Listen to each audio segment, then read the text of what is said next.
تفتان سے آنے والا زائرین کا قافلہ قرنطینہ ملتان پہنچ گیا ہے۔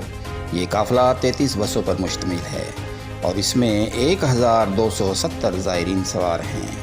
قافلے کا کمشنر ملتان شام الحق، ڈپٹی کمشنر ملتان عامر خٹک اور سی پی او ملتان زبیر درشک نے شیر شاہ بائی پاس پر استقبال کیا اور اپنی قیادت میں قرنطینہ ملتان پہنچایا۔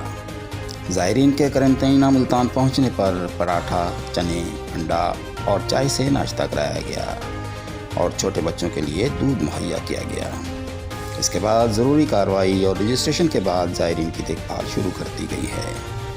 سید صفدر علی بخاری، SSB 92 TV ملتان۔